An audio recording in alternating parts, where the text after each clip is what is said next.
2020년 9월 2일 수요일. 10년 전쯤 프랑스로 가족여행을 간 적이 있었어요. 부푼 마음으로 비행기에 탑승하여 7, 8시간여 만에 드골 공항 주변에 도착했죠. 그 낯선 땅 프랑스에서 제 눈에 들어온 글자가 있었는데 그건 바로 삼성이라고 씌어진 영문이었어요. 공항 도착까지는 10분 이상 더 가야 함에도 저 멀리 고풍스러운 건물들이 빽빽히 들어있는 마치 성냥갑만한 크기로 보였던 그곳에 삼성이라는 로고는 너무도 크게 제게 보였답니다. 외국에 가면 모두들 애국자가 된 기분이라고들 하죠. 가슴이 뭉클하고 이 기업이 이렇게 성장하기까지 얼마나 피나는 노력을 했을까 하는 마음과 우리나라 국제 위상이 선진국 대열에 합류했구나 하는 뿌듯함이 있었답니다. 그런데 놀랄 일은 이것뿐이 아니었어요. 세느강에서 유람선을 타고 강 주변에 우아하고 고풍스런 멋진 건물을 관람하고 있던 중 유수의 굵직굵직한 국제적 타 기업의 광고용 로고와 나란히 삼성의 로고도 수백 년 넘어 보이는 너무도 멋진 건물벽 정면에 떡하니 자리 잡고 있었었죠. 순간 가슴 어느 저편 울컥하는 마음에 눈물이 핑 도는 경험을 한 적이 있었어요. 몇 해가 지나 삼성 반도체 권오현 사장이 쓴 초격차라는 책을 서점에서 우연히 발견되었고, 그래서 그 책을 읽게 되었답니다. 그때 프랑스에서 본 삼성의 로고를 떠올리며 나라의 발전이 나의 발전이 이미 되었고 또한 많은 이의 발전이 되고자 하는 마음으로 책을 읽도록 하겠습니다. 넘볼 수 없는 차이를 만드는 격, 초격차, 권오현 지음, 프롤로그, 변신. 어린 시절 제 꿈은 박사가 되는 것이었습니다. 1960년대 초에 봤던 김산호의 만화 정의의 사자 라이파이의 영향이 컸습니다. 주인공 라이파이는 악당을 물리치고 지구를 구하는 영웅으로 지금의 슈퍼맨이나 배트맨과 비슷한 존재입니다. 그런데 제가 그 만화에서 매력을 느낀 인물은 주인공 라이파이가 아니라 윤 박사였습니다.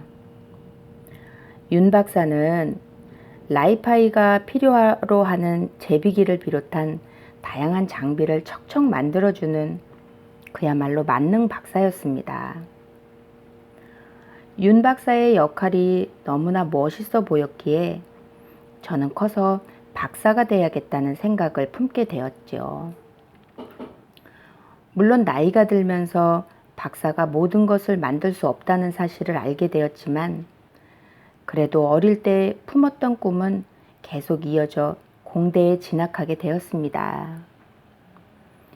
1980년 첫 직장이었던 연구소를 퇴직한 후 공학 박사학위 취득을 위해 미국 스탠퍼드 대학으로 유학을 떠났던 것도 사실은 어릴 때 품었던 꿈 때문이었습니다. 그러나 연구 개발보다 제조 생산이 더 중요했던 당시 우리나라 산업계에는 박사학위 소지자가 절실하지 않았습니다. 때문에 박사학위 소지자들은 대부분 대학에서 교수 생활을 하고 있었고 저 역시 당연히 교수가 되리라는 막연한 계획을 가지고 미국 유학길에 올랐습니다. 제가 미국 유학 생활을 하던 1980년대 초 스탠퍼드 대학의 인근 실리콘밸리에서는 애플, 선 마이크로 시스템스, 아타리, 인텔 등 수많은 혁신적인 회사들의 창업이 이어지고 있었습니다. 창업 붐이 일면서 공학을 전공한 전문 인력이 절대적으로 부족했던 시절이었지요. 박사학위를 취득한 졸업생들도 학계로 진출하기보다는 대부분 회사에 취업했고, 어떤 동료 학생들은 학위를 취득하기 전에 창업을 하기도 했습니다. 당시 스탠퍼드 대학의 이런 분위기는 제게 큰 충격을 주었습니다. 박사학위를 취득해서 교수가 되겠다는 저의 생각에도 변화가 생기기 시작했죠. 스탠퍼드 대학 교수들의 교육 방법 또한 제게 큰 도전이었습니다. 그동안 어떻게 문제를 풀어야 하는지에 대해서만 교육받아 왔는데, 왜 이 문제를 풀어야 하는지, 무엇을 위해서 이 문제를 풀어야 하는지에 대해 생각하도록 깨우쳐 주었기 때문입니다. 그런 교육 환경 속에서 저 자신을 돌아보게 되었지요. 그래서 학위를 마치고 교수가 되겠다는 꿈을 접고 기업에 들어가 뭔가를 만들어 봐야겠다는 어릴 때의 꿈을 다시 꾸게 되었습니다. 윤 박사가 되고자 했던 어린 시절 꿈이 결국 삼성 입사의 길로 저를 인도한 것이지요. 초격차를 향한 첫걸음. 1983년 삼성그룹의 창업주인 이병철 회장이 중요한 결정을 내렸습니다. 삼성이 반도체 사업에 진출한다는 선언이었습니다. 다수의 국내외 정책 기관들은 이 결정에 모두들 회의적인 반응을 보였습니다. 한국과 삼성은 반도체 산업에 진출할 수 없다는 비관적인 보고서가 줄을 이었습니다. 반도체를 개발할 연구 인력도 없고 생산 인력도 없고 생산 경험도 없으며 연구 개발을 위한 인프라도 부족한 상태에서 반도체라는 첨단 기술에 도전한다는 것이 무모하게 보였을 것입니다. 스탠퍼드에서 공학을 전공한 저조차도 삼성이 메모리를 개발하겠다는 발표에 약간의 의구심을 가질 정도였으니까요. 바로 그때가 1985년 제가 삼성 반도체에 입사한 해였습니다. 당시 한국 내에는 반도체를 전공한 사람들이 부족했기 때문에 실리콘밸리에 연구소를 설립하고 연구 인력들을 현장에서 채용하여 메모리 반도체 개발을 시켰습니다. 저도 그렇게 입사를 하게 되었지요. 제가 삼성 입사를 결심한 이유는 반도체 기업을 개발하기 위해서 많은 연구가 진행될 것이고 그 과정에서 많은 것을 배울 수 있을 것 같았기 때문입니다. 반도체를 개발하는 과정 자체도 제게 큰 흥미거리였습니다. 그런 지적 호기심이 저를 삼성으로 이끌었습니다. 제가 실리콘밸리의 연구소에서 처음 맡은 업무는 4MB D램의 공정 기술을 개발하는 것이었어요. 연구 개발에 진척이 있자 저는 1988년에 귀국을 결정했고 회사는 저를 공정개발팀장으로 발령을 냈습니다. 저는 큰 위기감 속에서 그 일을 맡게 되었습니다. 당시 세계 메모리 반도체 산업은 일본이 주도하고 있었어요. 삼성은 개발과 생산, 시장 점유율 등 모든 면에서 일본의 경쟁사보다 수년이나 뒤처져 있던 후발주자였습니다. 그래서 최고 경영자와 연구원 모두 회사 존립에 위기감을 갖고 일해야만 했습니다. 널리 알려진 대로 이건희 회장의 뚝심이 아니었으면 지금의 한국 반도체는 존재할 수 없었을 것입니다. 한치 앞을 예상할 수 없었던 어려운 상황에서도 지속적인 투자를 결행했던 그의 기업가 정신이 현재 한국의 반도체 산업을 만들었다고 해도 과언이 아닙니다. 당시 저를 포함한 모든 삼성 반도체의 임직원들은 아침마다 반도체인의 신조 10개 항목을 외치고 일을 시작했습니다. 세계 반도체 시장의 일원으로 살아남아야겠다는 저희의 간절한 바람이자 다짐이 아침마다 사무실에서 공장에서 울려 퍼졌습니다. 그중 2가지 구호는 지금도 제 삶의 신조로 굳건히 자리 잡고 있습니다. 안 된다는 생각을 버려라. 큰 목표를 가져라. 이런 단순한 것에 힘이 있습니다. 그때 전 임직원이 한 소리로 간절하게 외쳤던 아침 구호가 하나둘 현실로 다가오는 것을 직접 목격했습니다. 정말로 안 된다는 생각을 버리고 큰 목표를 향해 끊임없이 노력하면 그 꿈이 현실이 됩니다. 결국 이런 삼성 반도체 임직원들의 헌신적인 노력은 경쟁 일본 회사와의 기술 격차를 줄여가는 결과로 나타나기 시작했지요. 1992년 제가 개발팀장으로 일할 때 64MB D램을 세계 최초로 개발하면서 삼성 반도체도 메모리 분야의 선두 대열에 합류할 수 있게 되었고, 그 후 메모리 반도체는 세계 1위 자리에 지키게 되었습니다. 2017년에는 드디어 삼성이 반도체 산업 진입 34년 만에 인텔을 제치고 세계 반도체 업체 1위가 되었습니다. 기술 불모지에서 시작해 세계 정상에 오르는 기적과 같은 성과를 거둔 것입니다. 끝없는 위기, 끝없는 변신. 1997년은 제 인생의 변곡점이 된 해였습니다. 외환 위기에 빠진 한국이 IMF로부터 구제 금융을 받던 그 해에 전보 조치를 받은 것입니다. 메모리 사업부에서 시스템 LSI 사업부로 옮기라는 지시였습니다. 게다가 하반기에는 영업을 포함한 소규모 사업을 맡으라는 지시가 다시 내려왔습니다. 경영학을 전공하지도 않았고 그 흔한 MBA도 하지 않았는데 갑자기 영업사업 부서를 맡게 된 것입니다.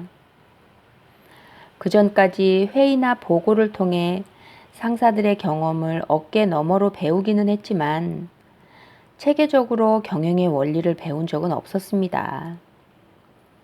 경영학 관련 서적과 리더십에 대한 책들을 읽기도 하고 훌륭한 강의를 많이 듣기도 했지만 실제로 실행하려면 뭔가 부족함이 많았습니다. 가정으로 비유하자면 부모 밑에서 살다가 결혼하고 독립해서 한 가족을 책임져야 하는 가장이 된 셈입니다. 가장이 되면 자신뿐 아니라 가족 전체의 생계와 안위를 책임져야 합니다.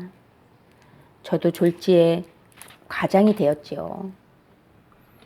연구 개발은 주어진 내부의 목표만 달성하면 되지만 사업은 외부에서 돈을 벌어와야만 하는 존재의 이유가 있었어요.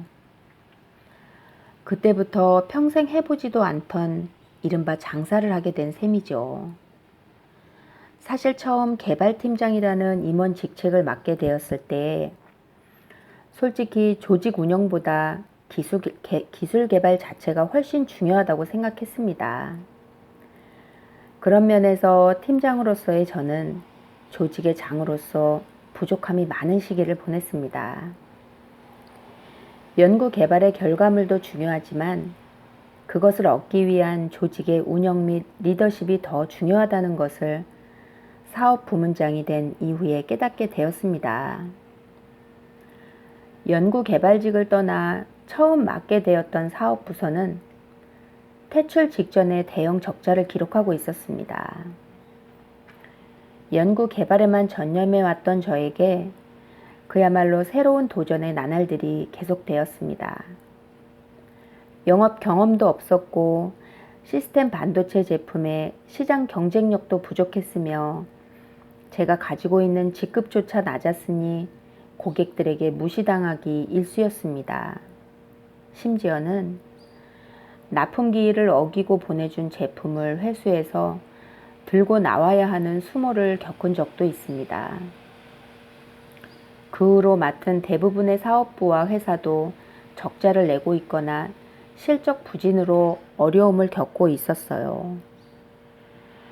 메모리 사업 분야를 처음 맡을 때도 적자 상태에서 출발했고 디스플레이 부문 역시 적자 상태에서 출발해야 했습니다. 마음속으로 안 된다는 생각을 버려라 라는 구호를 다시 끊임없이 외치던 시기였습니다.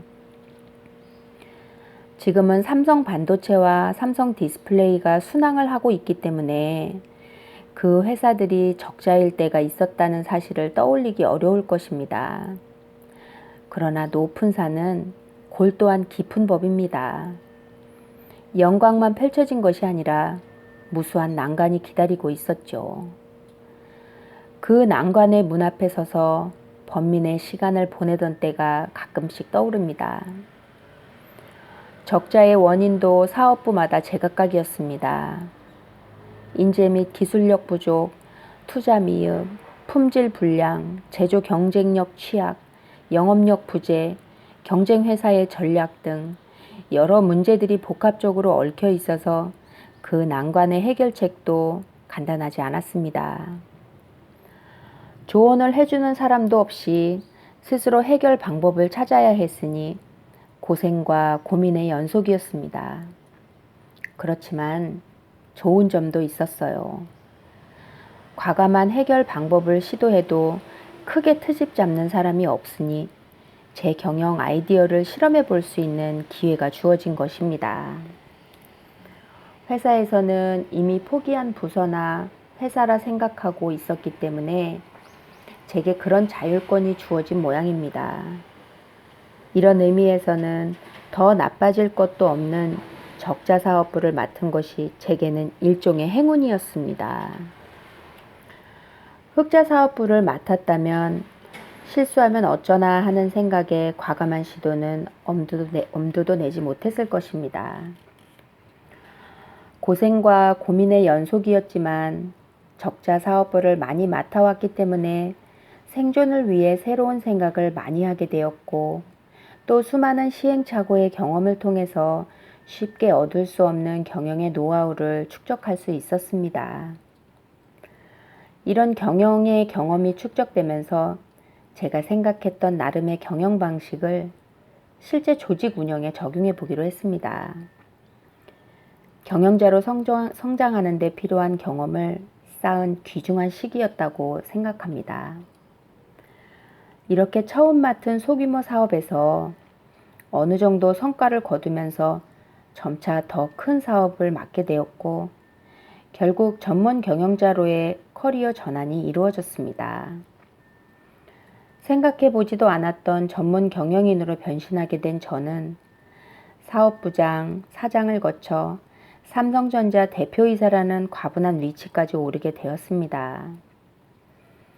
사람들은 그 과정을 뭉뚱그려 샐러리맨 신화라고 부르지만 사실 이 모든 과정은 어린 시절 윤 박사가 되겠다는 꿈에서 시작된 것입니다. 그리고 그 뒤에는 바닥을 치고 위기에 처했을 때 계속해서 변신하려 했던 치열한 과정들이 있었습니다. 압도하지 않으면 잡아먹힌다. 어릴 때 꿈꿔왔던 것과는 전혀 다른 방향으로 진행되었지만 공학을 전공하던 대학 시절부터 최고 경영자의 자리에 오를 때까지 40여 년간 제 삶을 관통했던 키워드는 단연코 기술이었습니다. 학생일 때는 기술의 원리를 배웠고 실무자일 때는 기술을 개발했으며 경영자일 때는 기술을 판매했기 때문입니다. 시기별로 집중했던 모습만 다를 뿐 기술 하나로 인생을 살아온 셈이지요. 저는 이 과정과 경험을 통해서 한 가지 결론에 이르게 되었습니다. 나 자신이 상황에 맞게 변신하지 않으면 성장은커녕 생존할 수도 없다는 사실입니다. 여기서 변신이라는 단어가 중요합니다. 연구개발부서가 새로운 제품을 만들기 위해서는 기존의 것을 과감히 버리고 새롭게 변신해야 합니다. 적자를 내고 있는 부서 또한 생존하기 위해서 끊임없이 변신해야 합니다. 현재 호황기에 접어든 사업부라 할지라도 언제 닥칠지 모르는 미래의 변화에 대응하기 위해서 선제적인 변신이 절실합니다. 변신을 멈추는 순간 모든 부서와 기업은 망합니다. 개인도 마찬가지일 것입니다.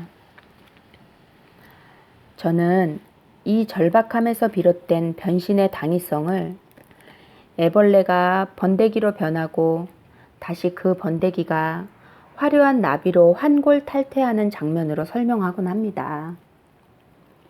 애벌레는 번데기로, 번데기는 나비로 변신하지 않으면 생존이 불가능합니다.